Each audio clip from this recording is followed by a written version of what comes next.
Moshe Dayan y la Guerra de los 6 días. Genio y figura de la guerra preventiva. Primera parte. Moshe Dayan, 1915-1981, fue un político y militar israelí.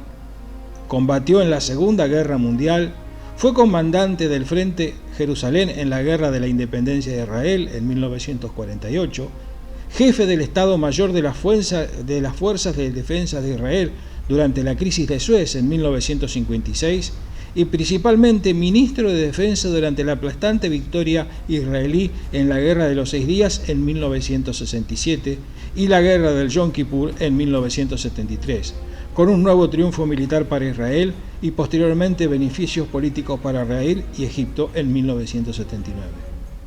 También ocupó el cargo del ministro de Agricultura y ministro de Relaciones Exteriores durante los gobiernos de David Ben-Gurión y Menachem Begin, respectivamente. Aclamado como un estratega militar extraordinario, el papel crucial que jugó en la Guerra de los 6 días consolidó su imagen de militar infalible, imagen que se vio reforzada por su desempeño en anteriores conflictos y su sólida carrera militar, participando en un total de 5 guerras y dirigiendo 2 de ellas. Fue el militar más brillante del siglo pasado en practicar lo que se conoce hoy como guerra preventiva. La guerra preventiva, o ataque preventivo, es aquella acción armada que se emprende con el objetivo, real o pretextado, de repeler una ofensiva o una invasión que se percibe como inminente, o bien para ganar una ventaja estratégica en un conflicto inminente. Aunque se suele presentar como forma de autodefensa, la legitimidad de la guerra preventiva es objeto de una intensa disputa, sobre todo por la dificultad de ponerse de acuerdo acerca de si la amenaza es real y, en caso de serlo, de si se tratara de un peligro inminente que justifique el ataque o bien se utiliza como pretexto para atacar primero. En su enfoque clásico, la autodefensa quedaría restringida a una respuesta a un ataque armado, de acuerdo con el artículo 51 de la Carta de las Naciones Unidas. Sin embargo, es práctica antigua que una amenaza inminente que emana de un Estado vecino o de disturbios procedentes de fuerzas enemigas en territorio extranjero puede justificar ataques preventivos. Parece un plazo muy lejano, pero lo cierto es que la Guerra de los 6 días se comenzó a fraguar en el mismo momento en que se aprueba la Resolución 181, que establece el plan de partición para Palestina, en virtud de la cual se crearían 2 estados, uno árabe y otro judío. Es de sobra conocido que los árabes no aceptaron la partición y que proclamaron que si se creaba el Estado judío sería la guerra. El 14 de marzo de 1948 se funda el Estado de Israel e inmediatamente 5 países árabes le declaran la guerra con la intención explícita de derrotarlo. Solo la incoherencia organizativa de los árabes y la firme voluntad de supervivencia de los judíos impidieron que Israel fuera un Estado no nato. Por el contrario, salió victorioso de la contienda y finalizada esta en marzo de 1949, teniendo en superficie mucho mayor que la que le otorgaba el plan de 1947 y unas fronteras que, ya sin interrupciones, lindaban con Egipto, Siria, Líbano, Jordania, 4 de sus 5 enemigos además de Irak, que acababan de ser derrotados. Los israelíes habían ampliado su territorio, pero como dice el historiador Joan B. Cullà, no habían ganado el reconocimiento a su derecho a la existencia. Era evidente que para los árabes, el partido de tenis que se estaba dirimiendo no había hecho más que comenzar y ellos solo habían perdido el primer set. A juicio de Cullà, Israel va a aceptar como un hecho coyuntural de su victoria militar, pero no haya un reconocimiento de su derecho a la existencia política y social en el corazón de Oriente Próximo. Y tanto los dirigentes como las masas árabes se convencen de que la suerte de las armas, favorable a los judíos en 1948 y 1949, les sonreirá a ellos la próxima vez. Es así como empieza el enquistamiento, el bloqueo del conflicto. En las siguientes 2 décadas, la situación de Oriente Medio va a ser cada vez más tensa, con una abierta, constante y creciente hostilidad de los países árabes hacia Israel, que además tiene la dificultad jurídica añadida de una nueva resolución de las Naciones Unidas, la 194, de diciembre de 1949, que prevé y reconoce el derecho del retorno de aquellos árabes de Palestina que fueron expulsados de sus casas o decidieron abandonarlas por la fuerza de los hechos tras la guerra de 1948-1949.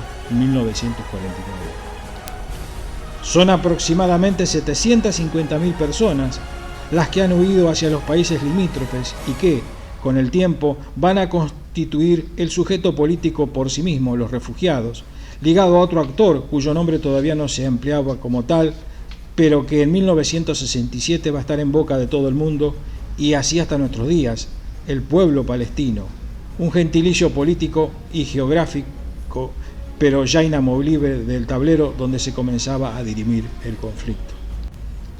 La Guerra de los 6 Días, también conocida como la Guerra de 1967 o la Guerra de Junio de 1967, fue un conflicto bélico que enfrentó a Israel con una coalición árabe formada por la República Árabe Unida, denominación oficial de Egipto, por entonces Siria, Jordania e Irak, entre el 5 y el 10 de junio de 1967. Después de numerosos enfrentamientos fronterizos entre Israel y sus vecinos árabes, en particular Siria, el presidente egipcio Gamal Abdel Nasser expulsó a la Fuerza de Emergencia de las Naciones Unidas de la península de Sinaí en mayo de 1967. La Fuerza de Mantenimiento de la Paz estaba situada en la región desde 1957, tras el final de la crisis de Suez el año anterior. Egipto acumuló 1.000 tanques y unos 100.000 soldados en la frontera con Israel y cerró los estrechos de Tirán a todos los buques de bandera israelí o que llevasen materiales estratégicos a Israel, operación por la que recibió un fuerte apoyo de otras naciones árabes. Israel respondió con una movilización similar que incluyó el reclutamiento de 70.000 reservistas para aumentar el número ordinario de las fuerzas de defensa. Israel, temiendo un ataque inminente, lanzó un ataque preventivo contra la Fuerza Aérea Egipcia. Jordania, cuyas fuerzas se habían puesto bajo el mando del general egipcio, atacó las ciudades israelíes de Jerusalén y Netanyahu. Al finalizar la guerra, Israel había conquistado la península del Sinaí, la Franja de Gaza, Cisjordania, Jerusalén Este, incluyendo la Ciudad Vieja, y los Altos del Golán. El conflicto se inicia cuando Egipto cierra los estrechos de Tirán, acción que desfavorece territorialmente y políticamente y económicamente a Israel. Si bien es cierto que esta nación no estaba a favor de la acción militar, terminó por comprender que el avance de Egipto y el fortalecimiento de la Alianza Árabe no le dejaba otra salida si deseaba preservar su soberanía sobre las zonas ganadas. Israel se encontraba obligado a ganar esta guerra, ya que de lo contrario significaría la desaparición del Estado israelí, producto de su poca extensión territorial. Así que la única estrategia posible era atacar. Israel comenzó atacando a la Fuerza Aérea Egipcia, dando así un inicio de guerra que duró 6 días.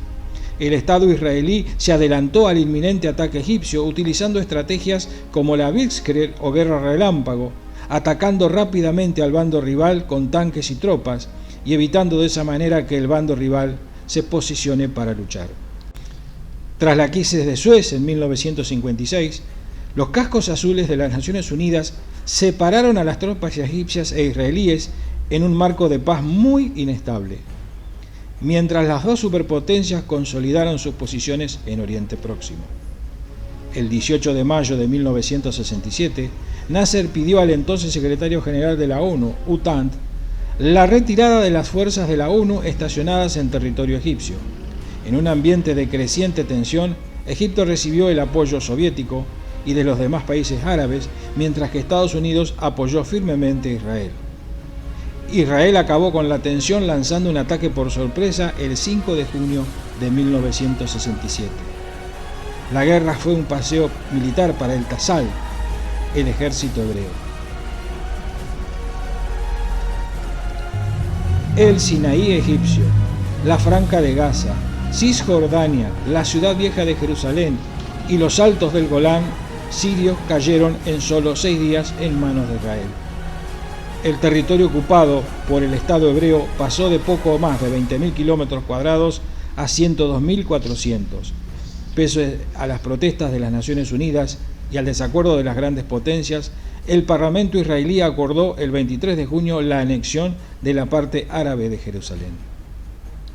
Menachem Begin, por aquel entonces del partido Gahal, también dijo años después: en junio de 1967, otra vez teníamos una opción.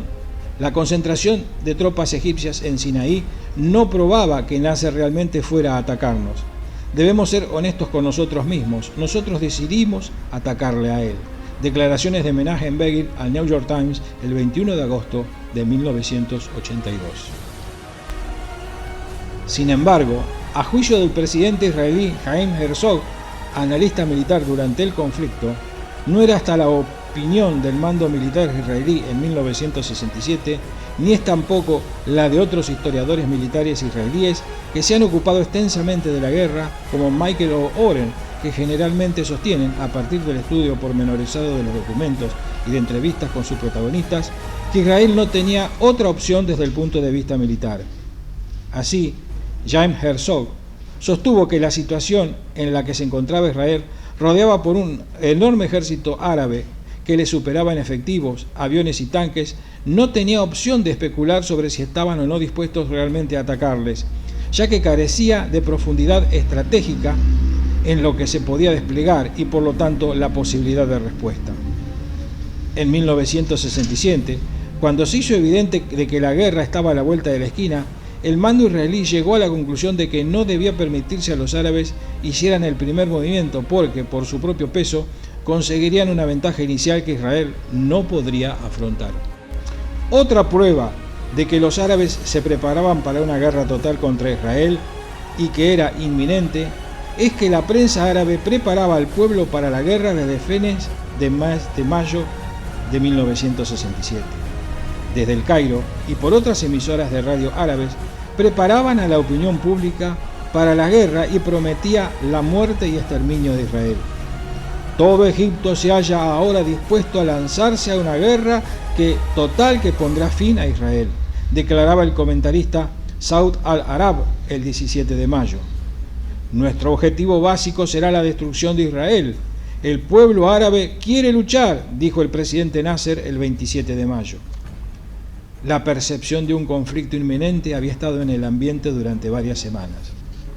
El 14 de mayo, el líder egipcio Gamal Abdel Nasser movilizó miles de soldados hacia la frontera con Israel y en el Sinaí y luego solicitó el retiro de las fuerzas de las Naciones Unidas, presentes allí desde 1957.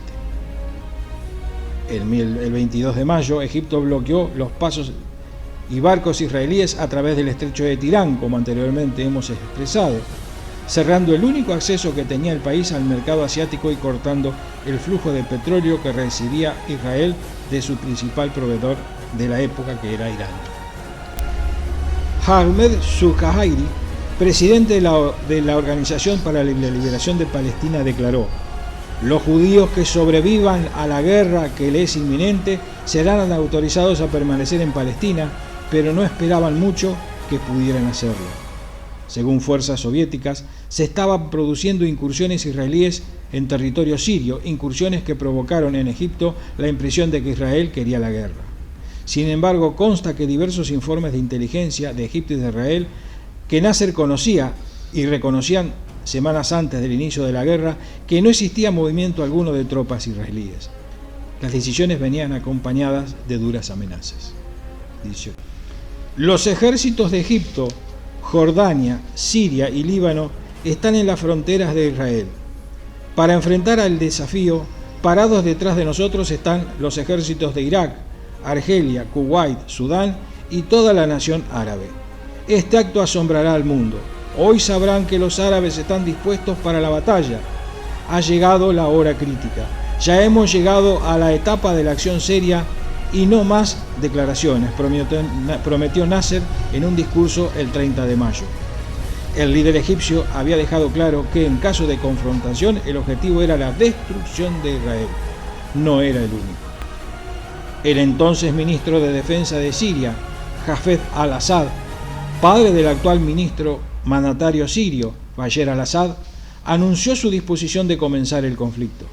El ejército sirio con el dedo en el gatillo, está unido. Creo que ha llegado el momento de comenzar la batalla de aniquilación, afirmó.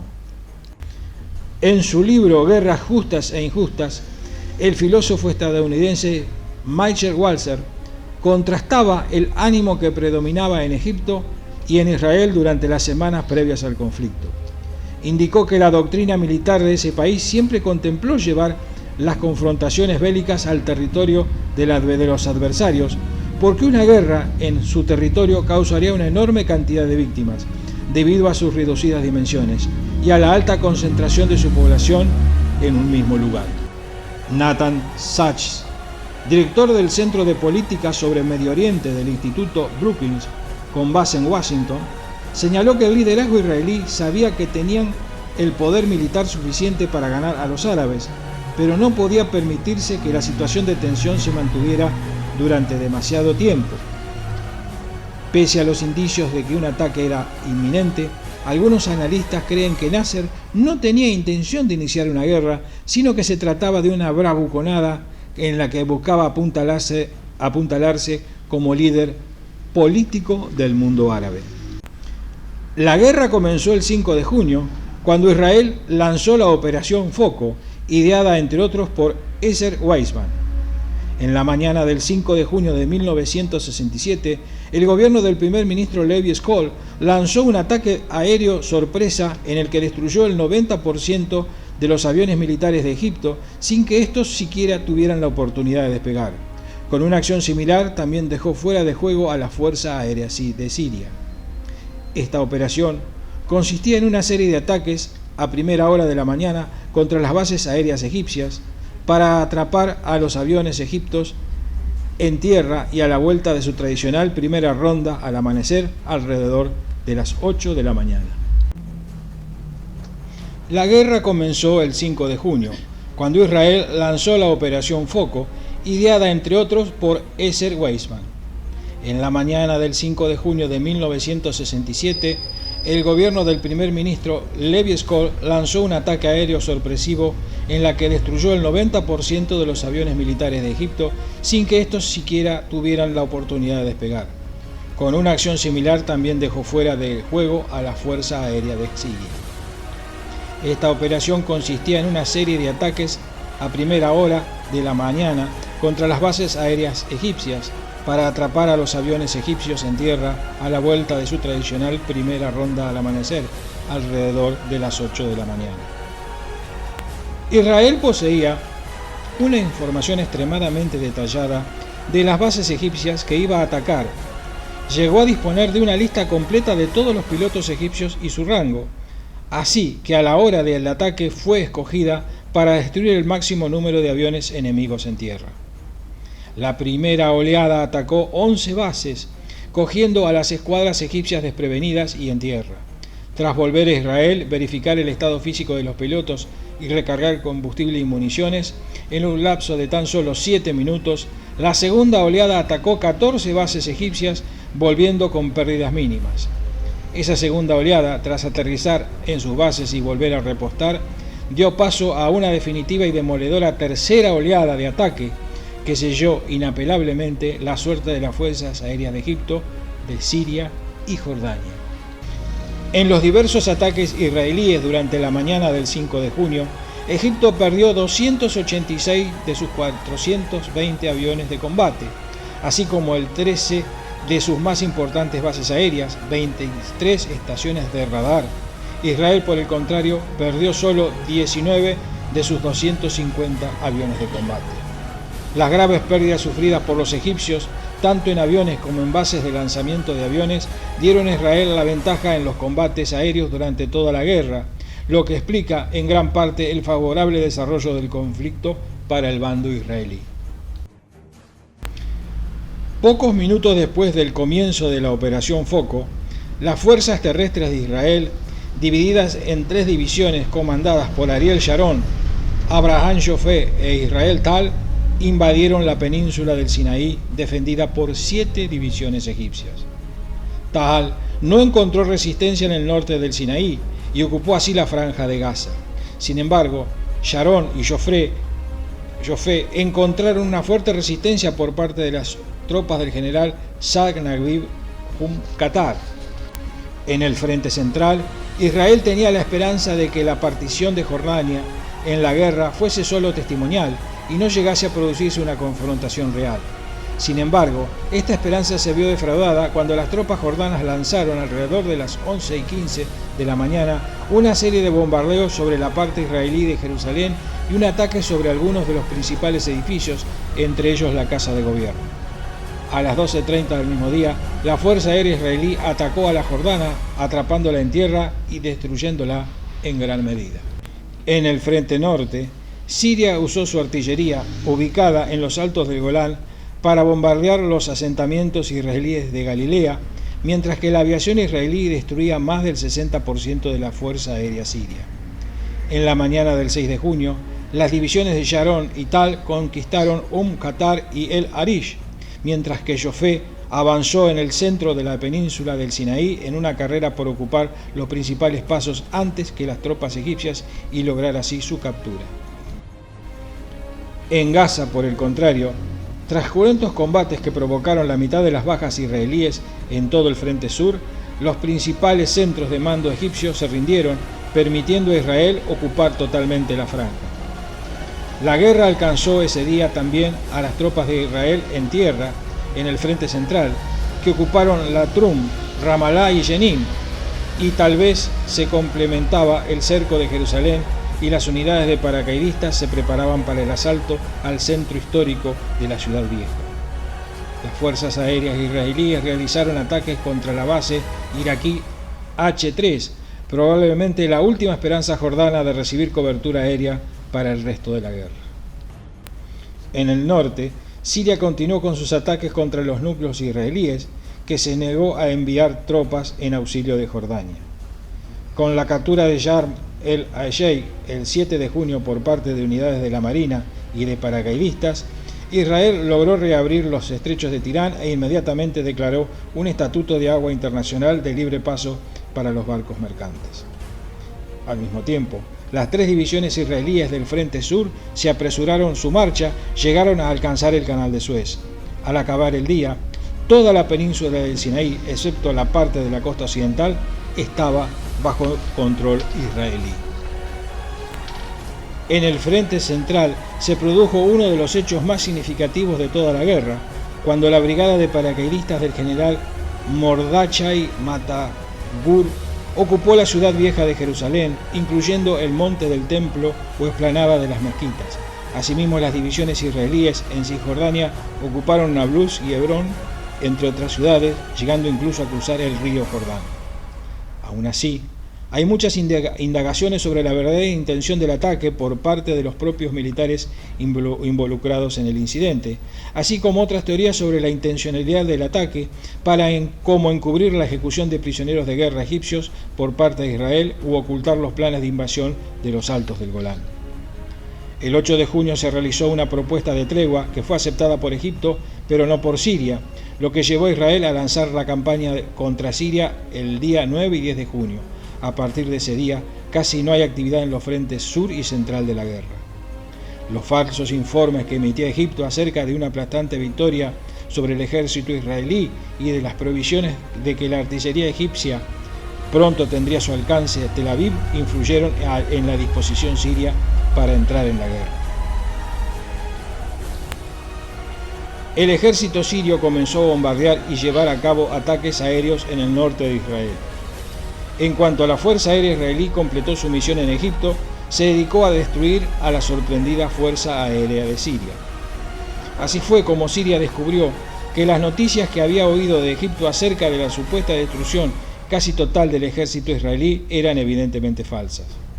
Durante la noche del 9 de junio, los ataques aéreos israelíes destruyeron las 2/3 partes de la Fuerza Aérea de Siria y obligaron a la tercera parte restante a retirarse a bases alejadas del frente, lo que impidió que participase en ninguna otra operación subsiguiente de la guerra.